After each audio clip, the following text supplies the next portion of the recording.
Do you ever catch yourself saying, English is just crazy? Maybe your students come across a tricky word and you tell them, you just have to memorize that one, or this is the part you have to know by heart. But deep down, you know it's still confusing. Here's the truth. English isn't random. It's a wonderfully complex system, and once you understand how that system works, through sound, structure, and meaning, everything changes. That's what Sarah, Paul, and I teach inside Mastering Morphology. This isn't another curriculum. It's deep teacher knowledge inside a practical, comprehensive course that finally shows you how words really work. No more exceptions, no more gimmicks or patching holes with memorization or phonics alone. It's time to go beyond sound it out and give your students the framework they need to truly understand words. So if you're ready to stop guessing and start teaching with confidence, join us inside Mastering Morphology. Enrollment is open now, so we invite you to click the link in the show notes to get started. You're listening to episode 67 of Literacy in Color. Today, I'm joined by Dr. Julia B. Lindsey, literacy expert, researcher, author, and former elementary teacher whose mission is to help educators bring the science of reading to life in every classroom. She's the author of Reading Above the Fray and hot off the press, Small Groups, Big Results, the latest title in Scholastic's Science of Reading in Practice series. Julia's work bridges research and reality, helping teachers move from confusion to clarity about what truly accelerates reading achievement. In this episode, we unpack why small group instruction still matters, how to make it purposeful, and what to look for when it's done right. Welcome to the Literacy in Color podcast. I'm your host, Michelle Sullivan, a science of reading advocate with over a decade of experience as a reading interventionist and literacy coach. I'm passionate about making evidence-based instruction both effective and engaging. If you're interested in captivating our learners on reading fluently and understanding language, or as I like to call it, keeping it colorful, then you've found the right place. Each week, we'll explore intriguing lit bits and practical strategies around the science of reading and structured literacy to help you be colorful and teach colorfully. Are you ready to bring literacy to life? Let's color outside the lines and make an impact together. Hello, everyone. Welcome back to another episode of Literacy in Color. We are joined by the Dr. Julia Lindsey today, and it is such a joy to have her here on the show. If you're not already familiar, she is author of Reading Above the Fray, which I believe perhaps is the first book that came out in the Science of Reading in Practice series. Is that correct? That is correct, yes. I got that when it was hot off the press and absolutely loved it. And we have really exciting news because as this episode airs just yesterday, her second book in the Science of Reading in Practice series just released, Small Groups, Big Results. So we're going to be chatting all about small group instruction with the science of reading in mind. And before we dive into that conversation, I just want to welcome you to the show, and I'm so happy to have you here. I'm so happy to be here too. It's such a joy to be in this space with you and to get to talk all about small group and to just be able to have some community around this topic together. Yeah, definitely. Maybe you can take a moment just to briefly share your background as it relates to this whole science of reading world. And for people who didn't read Reading Above the Fray, maybe you can give a quick synopsis about that one as well. Yeah, 100%. I began my career as a teacher. I taught kindergarten and first grade in New York City. And my school, like many schools at that time, was in a really balanced literacy framework. And nobody really was questioning that at the time that I was teaching. There were definitely weird things that were going on with certain kids, but we were really dedicated to our FMP levels and nobody was really saying anything differently. And I did think the whole time, I thought, this is weird. Is this like really how it works? I kept wondering, there must be something else to this because I felt like I didn't always know what to do with certain readers. And it still just felt very much like this black box, if you will, of like, well, what even is reading? I kind of felt like I was, as it suggests, leading kids to reading, but I didn't really always feel like I was teaching kids to read. And so I got a master's degree, and like so many of us, learned nothing about reading. Thanks so much for that. And then I decided, you know what, I've got to just go get a PhD. So I went to the University of Michigan, where I really was able to dive deep into the research and to do novel research myself as a researcher and focusing on the foundational skills and decodable texts. But as that was happening, and as I started in my own way advocating for access for schools and for kids to these resources and these ideas, and feeling so overwhelmed by how much I had not had access to as a teacher, and just deeply wanting other educators to get that access, that was happening at the same time that the science of reading movement was gaining momentum. And I did not even always realize how much was happening because I was in such a little bubble. But I was just so certain that there needed to be more conversation and more information that was available to teachers. And so my first book, Reading Above the Fray, I wrote right as I was graduating with my PhD. And I really wrote it almost as a note backwards to myself. It was all of these ideas that I really wished I had had access to. And it's all about how children develop great decoding skills. And it takes you through different aspects of foundational skills and those decoding skills, and really overviews what do we really know from research here, and then what's one major swap we can make instructionally. And in many ways, I hope that for folks, it's a great read for getting into understanding what does research really say about decoding, and also starting to understand what instructional moves are going to be higher quality and are going to make a bigger impact.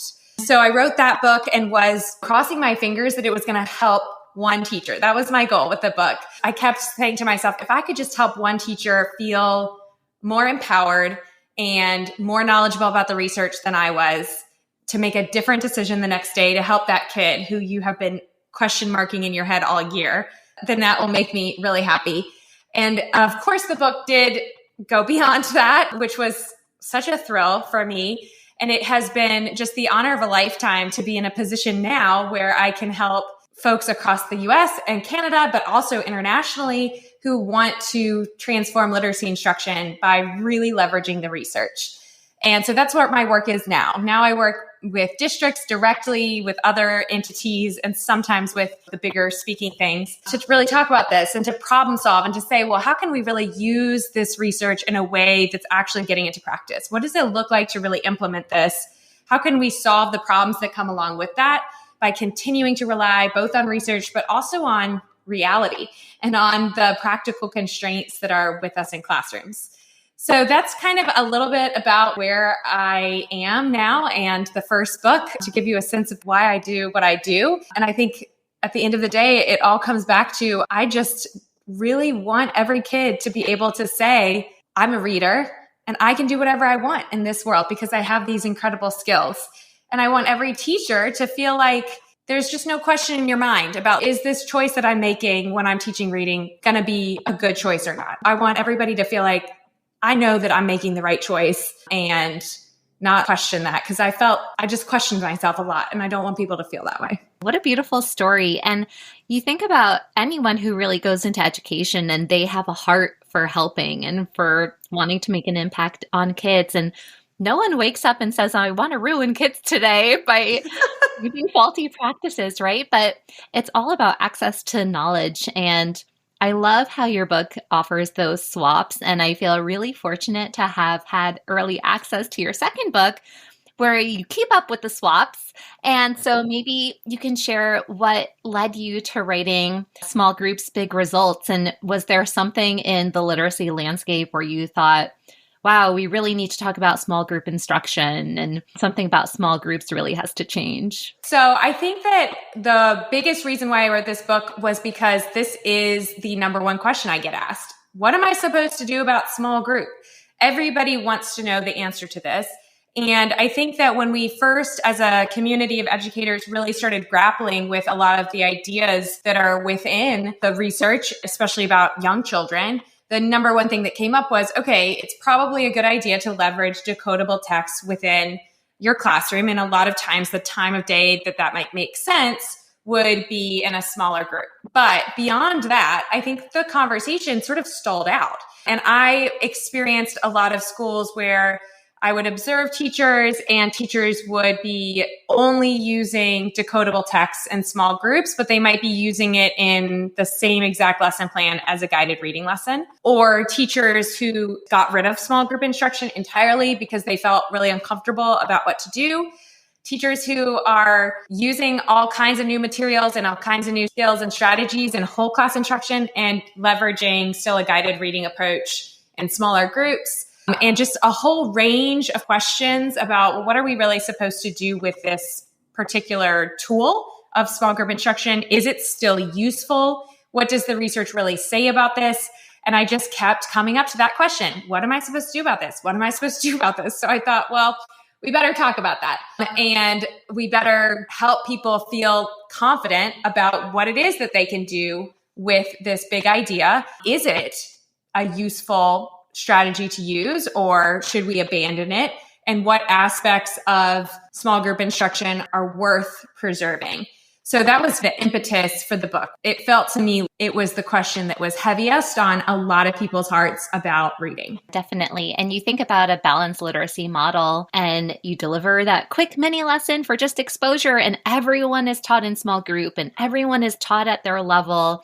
And in theory, it sounds like a good thing. But at the same time, when are we catching kids up? Yes. So as people started to make shifts to align their instruction more so with the science of reading, then I saw this big swing of people saying, well, small groups are not important anymore. Everything should be whole class and everyone should be in this big lesson. You just have to differentiate that big whole group instruction. And small groups got kind of swept under the rug. Or like you were saying, people are thinking, well, I just do guided reading with a decodable text as well. So I feel like small groups under the umbrella of structured literacy has been really misunderstood.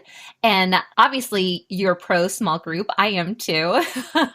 But can you share maybe some of the research about effective small group instruction and why it's still an important component of your literacy block? Yes, absolutely. So we know from research that small group instruction, so teaching children in a group that's 5 or fewer students, that is primarily targeting a particular need that those children have, is a really productive use of time. We see this across children in every demographic category and in every grade level, actually not just K-5, but K-12. And so we see that being able to give children an experience of targeted instruction in a smaller group is beneficial. But what's the problem? Well, the problem is that schools are spaces with limited time, limited resources, and limited adults. So any minute that we're giving to children in a more small group targeted manner means that there's other kids who are probably not receiving that instruction. And so whenever we're conceptualizing small group instruction, unless you're really lucky and your building has enough adults where no kid is left to their own devices, we are always going to have to weigh the costs and the benefits of utilizing small group instruction. Because whole class instruction is going to mean that everybody is able to participate and everybody is getting some content, and small group instruction tends to mean somebody is sitting and they might not always be engaged in a productive activity. So I think that that's where we get stuck in these conversations a lot, is that people will either only bring up the pros or only bring up the cons as a way to drive forward a particular argument. And the reality is in the middle. The reality is that both of these things are true. And then it's our job as educators to grapple with these two sets of informations and make decisions about, well, what's going to be best in my classroom for the needs that exist with my students? How am I best going to meet those needs? So in this book, I really suggest that we all just take a step back and actually ask the question of, okay, well, what is the purpose of meeting with a smaller group of children? What are we gaining from that we can't really get in a whole class experience? And if we start there, if we can say more clearly, what is the purpose of smaller groups? It's a lot easier than to say, what should we do during smaller groups rather than just having a time of day on our schedule that says small group instruction and we have to try to figure out how to fill it. We can instead start with what's going on in my classroom? What purpose does smaller group instruction serve? And when should I leverage this? So, for example, let's start with the obvious. It's a lot easier to differentiate instruction in smaller groups. I know some people would argue that we should have differentiation in whole group.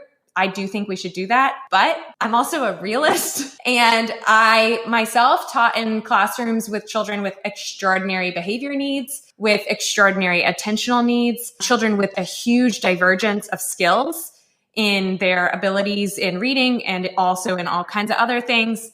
And I also had kids who were absent a lot or who literally would not pay attention in a whole class lesson.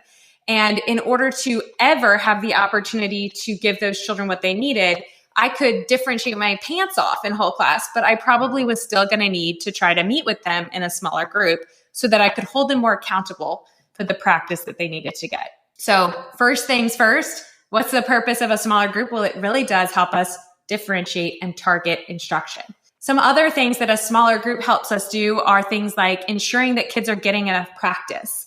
That's another big theme of this book is practice, practice, practice. How are we utilizing this tool of small group instruction to give kids the practice that they need to take the next step in reading? And it's a lot easier to hold kids accountable for that practice in smaller groups because you can see, did you actually do that or not? Versus trying to get 30 kids to decode a word and you hear one noise that's going the wrong direction and you think, who was that? Whose mouth was moving wrong?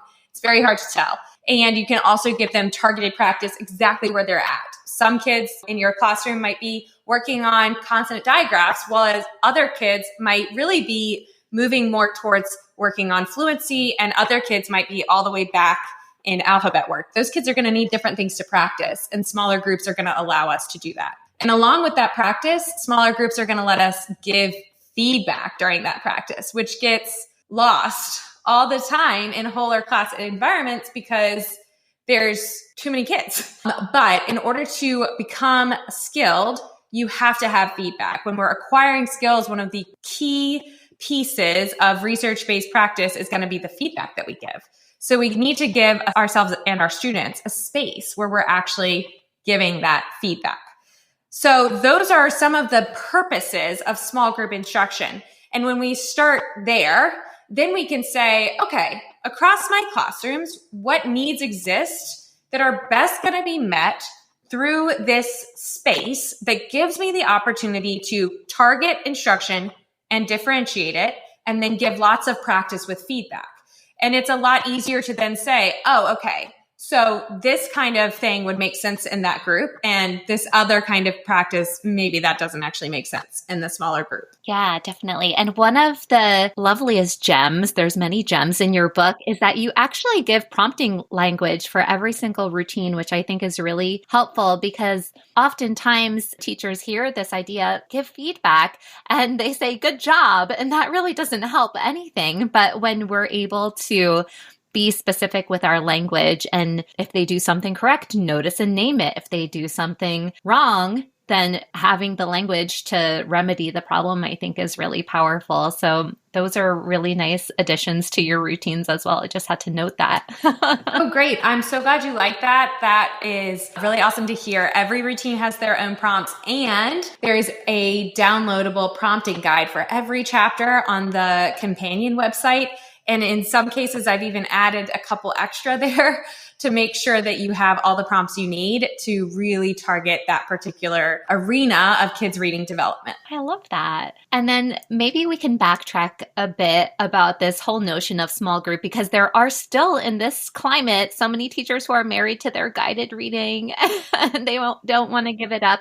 And you make a clear case in your book how we should move away from levels and leave them behind. So can you elaborate why that's just a flawed system in general that needs to be put to rest? Yes. So we do have some pretty clear research in this area that leveled text guided reading style instruction. So by that, I mean, okay, I give kids some sort of benchmarking assessment.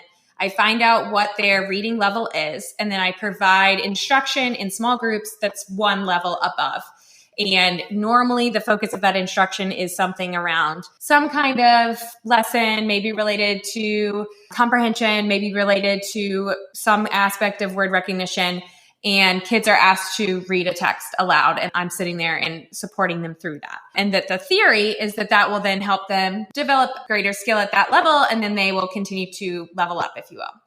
So I think that the first thing that I'll say is that not all of the ingredients within that are bad, right? So there might be some aspects of teacher practice that you're doing. You realize, oh, actually, there are aspects of this that I can see elements of in these more research aligned routines.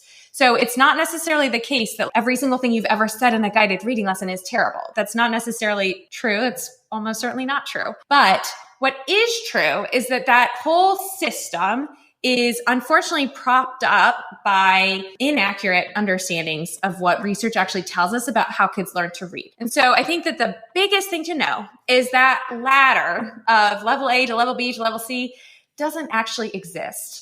So we don't have any research that shows us that moving kids along that ladder is actually impacting them as a reader. We can't find any evidence that that instruction impacts children in the long term in a positive way. It's a lot of time to spend on something that we're not positive about. And we can't find any evidence that leveling up is actually predictive of long-term reading achievement on more reliable measures of reading. So it's kind of a house of cards that's sort of tumbling down. And it's such an extraordinary amount of time and effort that's dedicated to this. And I think that the thing that is often misunderstood is that I feel like most people understand at this point, okay, the decoding doesn't make sense.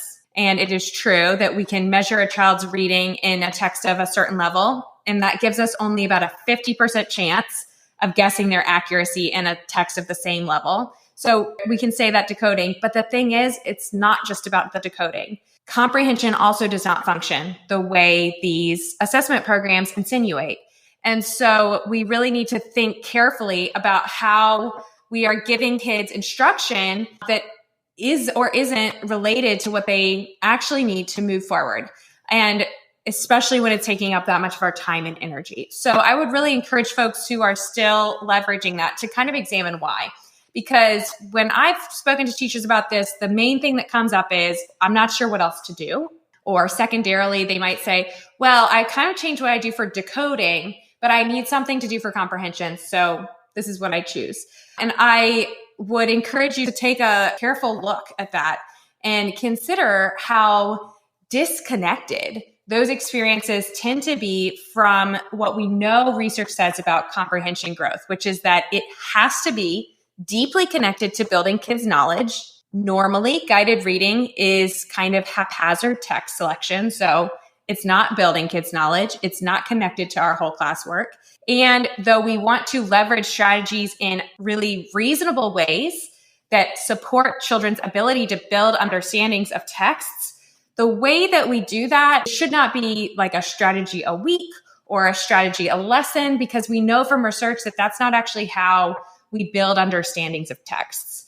So if we are using it because we're not sure what else to do with comprehension, the good news is there are other things to do, and we can continue to move away from that. Yeah. And I appreciate your tip of the hat to comprehension and knowledge building, because that's another thing that was even incorporated in your routines in terms of decodability and the word level reading routines. One of your tips was to use passages or texts that are aligned with the content that you're teaching in the classroom, which I thought was so powerful because you're getting a double dose of that knowledge and vocabulary or what have you to build students up in that capacity. Absolutely. And I want to just pause on that for a second, because I think that the other thing that is a mindset shift for folks to take on, which is kind of infused throughout the book, is this idea that whole class instruction is what's going to make you able to give strong small group instruction. So the core of our work has to be in strengthening our skills and our students' abilities by leveraging whole class instruction. I'm not using the terms like tier 1, tier 2, tier 3, etc., because I find that everybody has slightly different meanings for that. And so you might in your brain be thinking, okay, she means tier 1, whatnot. That's great if that's how you think about them, but that's why I'm avoiding the terms, is because everybody has little tiny differences in definitions. But if we think about our core whole group instruction, we might have a phonics program, we might have a reading comprehension / read aloud program or curriculum of some kind, and writing. And maybe, hopefully, your reading and writing are connected. But if they're not, we're talking about like our 3 big pillars of instruction that we probably have. And of course, that phonics piece is going to fade away the grade levels. Those should be your source of truth. And they should be your source of truth in a few different ways. They should be the scope and sequence source of truth. They should be your content source of truth. And they should also be your source of truth in terms of your goals. So you want all kids to succeed in grade level content, certainly by the end of the year. And that is going to be how you can also rely on those core curricula.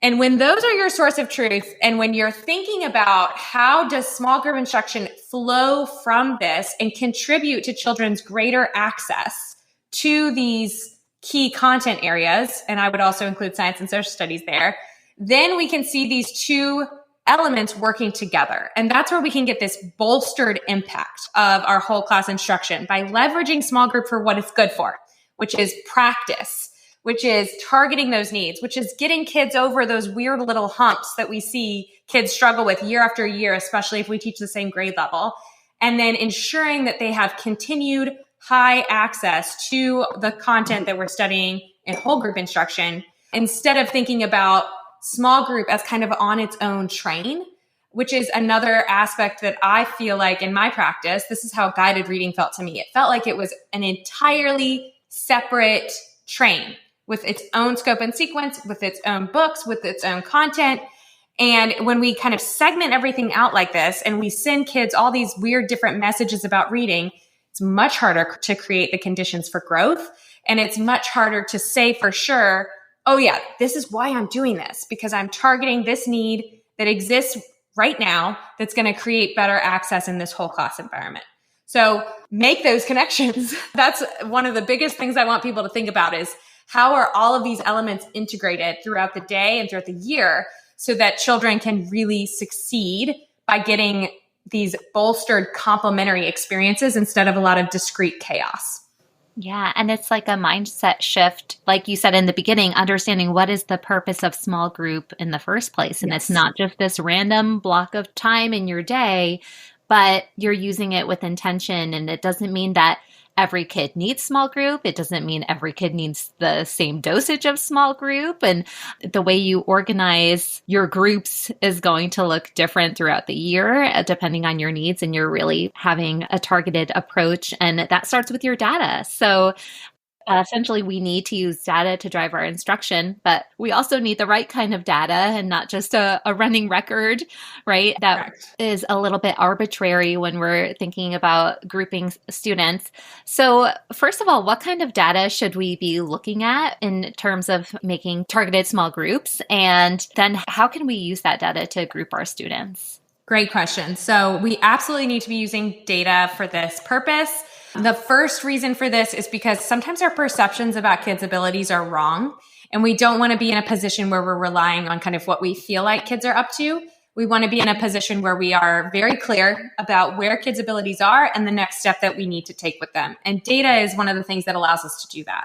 The second thing to think about here is when we look at the research on small group instruction, we are more able to clearly state the impact of small group instruction on decoding and fluency. It is a clearer cut case in research that when we target skills in those areas that we can see a faster impact and that we are more confident that we're going to cause an impact. This is a harder case to make in the realm of language and reading comprehension. So the first thing that we need to know while we're gathering data and while we're starting to think about logistics of small groups is our first priority is always going to be in targeting the needs of those children who are still developing decoding skills and then those children who are still developing fluency.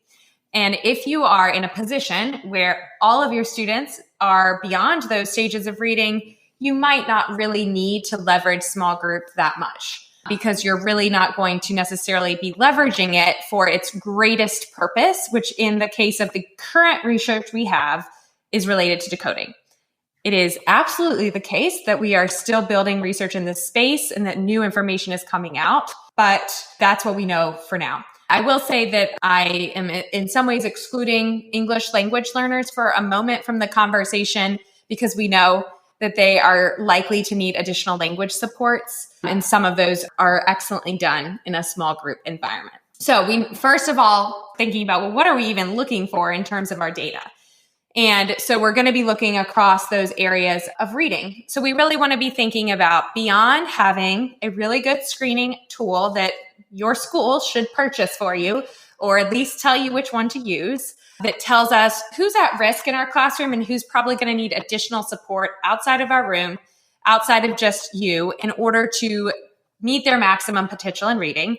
That's what a screener is going to be best for. Then we're still going to need to do a deeper dive in order to actually give kids targeted instruction at their point of need. So once we know where children are at across a big range of development, whether that be down in the alphabet, in decoding, in multisyllabic words, in fluency, working on really specific needs and comprehension, or keeping along with whole class content and beyond those stages of word recognition, then we can start drilling down into the type of data we need.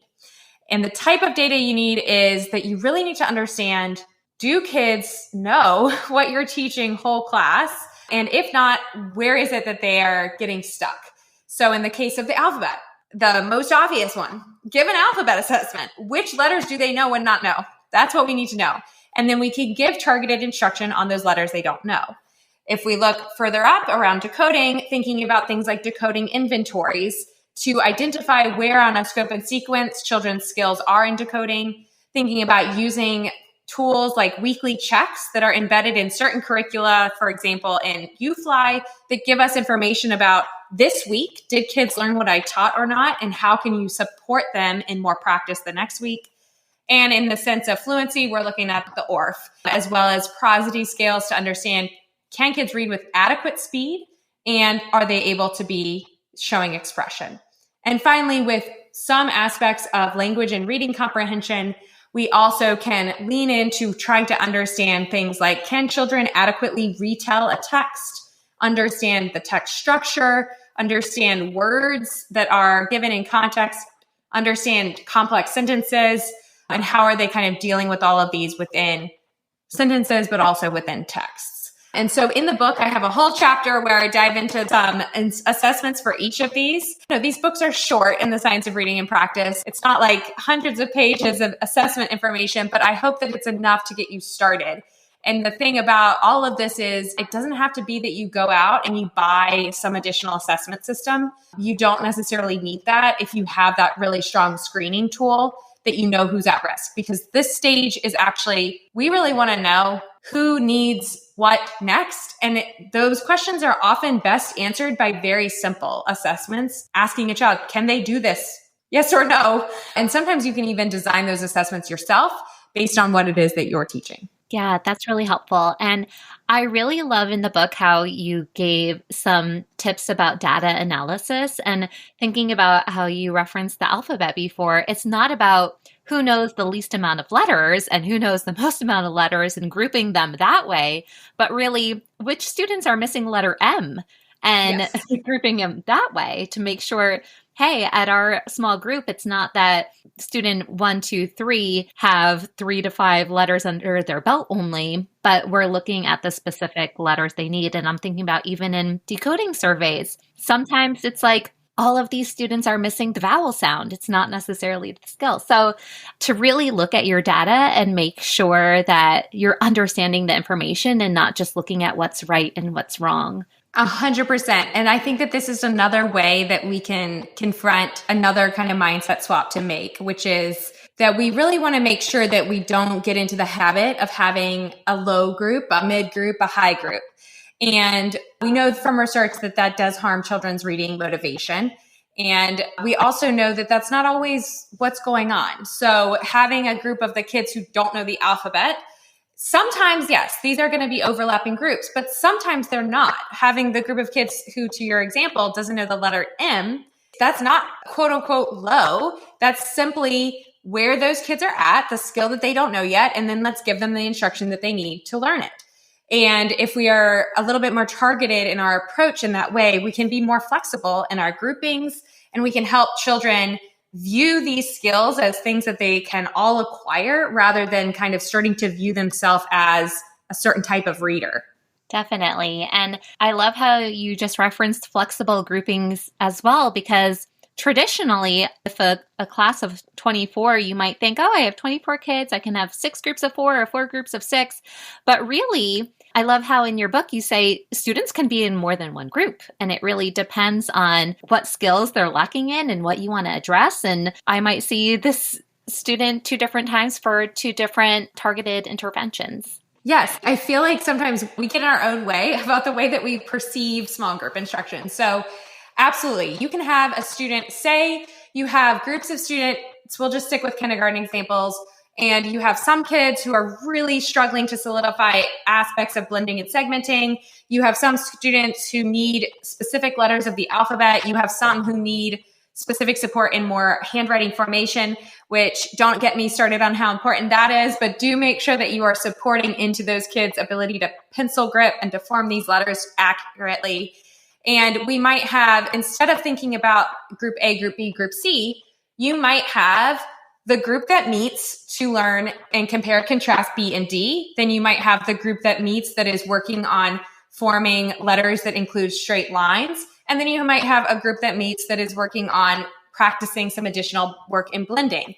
And there could be a kid that goes to every single one of those groups. And maybe that kid is also your special friend anyhow. So it's probably going to help your classroom run a little bit smoothly if that child is with you the whole time. There's no rule somewhere that says your groups have to be the exact same size. They have to meet for the exact same amount of time, or kids can only be in one group.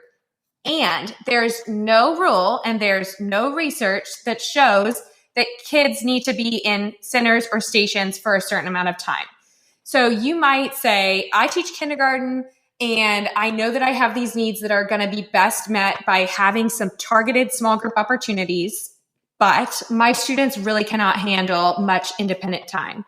What could you do about that? Well, maybe you teach phonics for a half hour and then you have 7 minutes where you pull one small group of kids and you've given all the other students one very specific task that they're all kind of doing at the same time. And if you're lucky, maybe you have an aide or a co-teacher who's walking around and checking on folks. But if you're not, then maybe you're picking something that you know is going to capture your students' attention for those 7 minutes while you meet with your targeted group. And then you're done and you go into your read aloud and maybe you do some more whole class work. And then you say, well, actually, I have more than 7 minutes of small group work that needs to get done. Great. So then you have another activity that the rest of the class is working on, and you pull another group for 5, 7, maybe even 10 minutes. You do not have to have a block of time that is once a day and that's an hour where kids are rotating around. And I know that that can be mind-boggling for people to think about this as different opportunities. And people are always asking me this, what's the research say about centers versus stations? And I'm like, it doesn't say anything about that. And it's unlikely that we would ever get clear research on that, because the question is not about how the kids are rotating. The question is about how are we meeting the needs that exist in this classroom, and what are the other kids doing in a way that is as productive as it can be and as non-disruptive as it can be. And then beyond that, you have the power to make the changes that you need to make it work with your classroom. Yeah. And I just have to say, I'm rallying alongside with you that handwriting supports the reading brain. I'm a big advocate for that as well. Good. Yay. But that was really helpful as well. And I love how you said there's not this prescribed perfect formula for group size or duration, frequency, all of these things. And in fact, your small groups are fairly quick. And I appreciate that. Sometimes 5 minutes, even 15 minutes. Yep. And I feel like oftentimes a teacher wants to pull a group of kids to the back table and it's easy for 20 minutes to go by. And then, gosh, like all this time goes by and what are the rest of the students going? So to have the pacing, I think, be brisk and targeted and not just this like long drawn out 20-minute lesson, I think is important too. Yes, I think so as well. So that's something else to know about the book is that the way that it's organized is there's kind of 3 upfront chapters where I talk about the purpose of small group instruction. I talk about assessment and I talk about some of those big questions that people tend to ask. And then the rest of the book is each chapter is either kind of a phase of word recognition development, or there is a chapter that's dedicated to supporting children in deepening their ability to comprehend more complex texts. And in each of these chapters, I have routines that are about the specific challenges that kids tend to encounter in those phases and in those areas of reading and what you can do about them. And the way that I came up with these is twofold. So the first is by understanding the skills that underlie each of these arenas and making sure that there was the ability to talk about not every single one, especially in the case of that comprehension one, but some of the major skills that we are likely to need kids to get more practice in. The second was in acknowledging what is most likely to happen whole class versus what do we probably need to do a little bit more of in a smaller group setting, such as it's a lot easier to help kids spell and encode words in phonics in whole class, and it's much easier to get more decoding support done in a smaller group setting where we can give more feedback. And then the final thing is related to those challenges that just come up all the time in kindergarten. If you've ever taught kindergarten, I guarantee you've had at least one, but probably more kids who just do not blend 3 sounds together. They just don't do it. If you're teaching 2nd, 3rd grade, you probably have some kids who are just not putting together multisyllabic words, and they are just kind of dying out as they try to read across the word. They're just not chunking it. And so thinking about how we can leverage small group instruction as the space to really target into those challenges. And my experience of a lot of curriculum is that they do not necessarily tell you, well, what do you do if this is not going well? And so I, as a teacher, was very frustrated by that. I felt like I didn't have the resources all the time to say, okay, I see this is going wrong, and what am I supposed to do about it? So some of the routines I do hope will give people the answer to those questions. Okay, here's what you can do about it. And because of that really targeted way that I was conceptualizing these, and by the way, of course, these are all deeply steeped in research. They're basically all like a full lit review for every single routine. I can't even tell you how long I spent researching for every single routine. But because of that, some of them are really short, like 5 minutes. I think the longest routine in the book is 15 minutes. This is a get in and get out, get that targeted practice done, and then go on to the next. Yeah. And there's 21 routines for everyone listening. It's amazing. It truly is. I love the way it's structured. And maybe you can share the structure of your routines, because even if the routine is different from page to page, you hold the same structure no matter what the instruction is. Yeah. And I don't want the 21 number to sound intimidating, because it's really meant to say, like, let me make sure I'm giving you the breadth of the questions that you might want to answer by utilizing small group instruction. And so some of them you might not ever really need to use in a given year.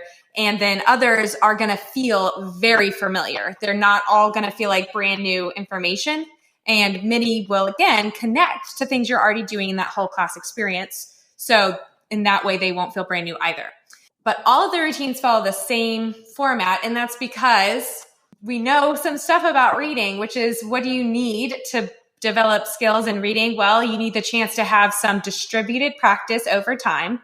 You need the chance to have explicit instruction, which is much more efficient than any other type of instruction. And you need the chance to practice skills in a more isolated way and the chance to apply those skills in greater context. So the book is, all of the routines are those steps. You have chance to review. You give some explicit instruction, which in most cases is like more like a reteach of something you probably already taught. You give the chance for kids to practice in a more isolated way, exact skill in a really constrained environment. And then you have the chance for them to apply. Generally, that means that we're getting into a more complex experience, like we're putting it into a sentence or into a text or into a slightly more independent experience. So those are the steps that occur across all of the chapters. But what you'll notice is at the beginning, when kids are learning the alphabet, when they're just getting decoding skills under their belt, there's much more happening in that practice stuff. You'll see like charts with like all these different games and activities about practice. And there's much less, and sometimes there's nothing about the application. Sometimes I do have you kind of skip steps. Versus the further along we go, the more you'll notice that it actually lends much more and more and more towards the application piece, and there's less practice. And that's because of research that helps us understand how we first acquire skills and then how we move to being more automatic with those skills and then generalizing those skills. And it starts with needing more practice. And then over time, what we need is more application. Yeah. And I know you include the active view of reading in a lot of the work that you do. And I'm a big fan of that model. Just thinking about this whole targeted small group approach, it really feeds into this executive functioning and even goal setting to know there's a purpose for our meeting. And after we meet and you're working on your own without the teacher, you're still going to be working on these things. And to know it's not just, oh, let's read this book today. I have no idea what I'm working on. There is a clear goal and mission in mind. I love that connection. Yeah, that's a great point. And I think it is probably getting towards that core question that everyone in this who's listening is wondering, which is what are the kids doing after the group? Which is, I think you just let it up so nicely because it's all going to be related. So when we think about, I think, small group instruction, and a lot of us think in terms of like centers or stations and trying to come up with all these different activities and that sort of thing. I think that the number one thing that we want to think about when we are designing the work for the other children is what is something that they can do productively, that they can do more independently, and then again, constraining the time. Don't let your kindergartners spend 15 minutes, 20 minutes on something when that's not possible for them yet. Let's just have shorter groups where we are building their also ability to concentrate, but also where they're engaged in activity that maybe it's only a 5-minute activity. Okay, so that's the amount of time that you have before you pull the group back together. So in the book, in every chapter, I also talk about, okay, kids at this particular phase of word recognition or comprehension work should, etc., whatever you want to say, do these other things when they're not in the group. So that their work in your whole class experiences, their work in your small groups, and their work where they are generally, my suggestion would be some partner work, but also they might be more independent, is all facilitating the same skill growth and is all interconnected. And in that way, we're probably more likely to see kids actually get something done. And we can also, I think, release some of the stress about trying to design all these various things for kids to get up to in that space. But I do want to acknowledge that I understand and agree that that is like one of the hardest parts of all of this. Yeah, it definitely is. And that's why we also need Lindsey Kemney's Rock Your Literacy block. Oh, perfect. You can put everything together. I know, companion guides. There you go. So funny, but it's so true. And I love that chapter 3 when you have those big 10 questions about small group instruction, because you address that, what are all the other kids doing? And I even love how you gave insights for who's reading this book. Like if you're an administrator, you would really benefit from reading this section. If you're a coach, you would really benefit from reading this section. And I thought that guidance was helpful as well. Well, thank you. And yes, I do hope that administrators pick this book up too. I think that it's great when you understand what's possible in a small group space, what's most impactful, and different ways to think about this. So if you are in that position, even though this book is very focused on instruction, I hope that you too can pick it up and can start thinking a little differently about things. For sure. I love the quote, Dr. Nell Thompson. I had a conversation with her once and she said, leaders have to know how to build readers. Oh, that's a good one. Yeah, they need to be invested in this work as well. And so for the teachers listening, or maybe instructional coaches listening who are wondering, how am I sure that my small groups are being done right if I'm doing what I'm supposed to be doing, quote unquote? What are there any look-fors that we should be noticing that are really evident of a well planned out and intentioned small group? That's a great question. And so I'll let you know what things I observe for when I'm watching a small group. this is what I'm looking for. The first thing is the clarity of the purpose. It should be practically slapping you in the face. This group is obviously sitting here because they are all working on trying to read 3-syllable words with this prefix. And we are hearing it over and over again. The instruction is all focused around this. The practice is really clearly related to this. And then if they get into that text together, it's clearly got that opportunity for them to apply that into a context. So the number one thing to think about is it should be so obvious what it is that you're doing and why. The second thing that I look for is including all of those steps. I think that sometimes we jump over the explicit instruction and dive right into an activity. And sometimes the explicit instruction doesn't need to be a lot. It might be a sentence or two, but always making sure that we are clearly stating for children what it is that we are trying to teach them and trying to get them to practice, instead of leaving it kind of up for question. And then again, always having that practice, that application occurring. If you kind of think about your time in a small group, you want to be really quiet a lot of the time. Sometimes this is uncomfortable for teachers. They feel like they should be talking or else they're not teaching. But in a small group space, again, back to the beginning of our conversation, the purpose is really about getting kids the practice that they need next. So the kids need to be doing. And so your role is often going to be in giving that clear feedback, giving the next directions, sitting with them, modeling and helping them, but also really allowing them the chance to get that practice in.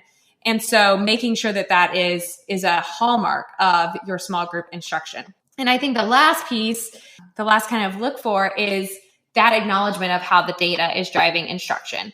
That's connected, of course, to the purpose. It should be clear that this group needs this work. They don't already all have 100% on things, but also one of the things about this is that you should be thinking about how you leverage the in-the-moment data of how children are performing on this skill during your small group to continue to think about how that data informs your next steps.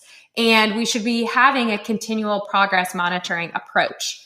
So one thing I suggest, which is available on the companion site, every chapter has like a lesson planning template. And at the bottom, you'll see that I have a place for you to kind of tally up, okay, who got more than 90% accurate? Who was kind of in that 70, 80% range? Who was below 50%? And what are the next steps for each of those children in this particular skill? So always having that orientation towards every moment is a piece of data about how these children are learning this skill and about what we could do next. And so that would be kind of the last absolute gold star look for of a small group instruction. Those are so great. That needs to be a checklist too.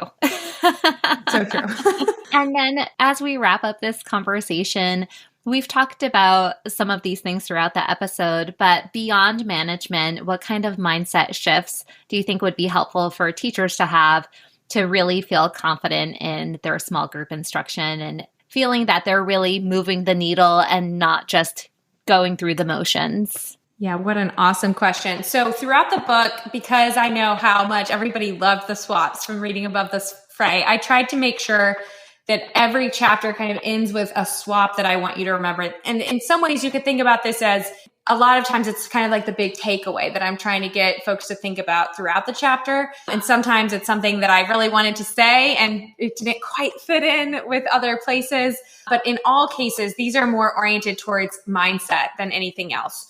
So the first big swap that I would say is really try not to get into that habit of just thinking to yourself, oh gosh, what am I going to do in small group tomorrow? How am I going to fill my time?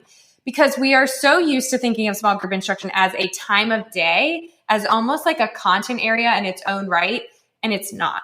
And instead thinking about, okay, I have these needs in my class. What are the tools at my disposal to meet those needs?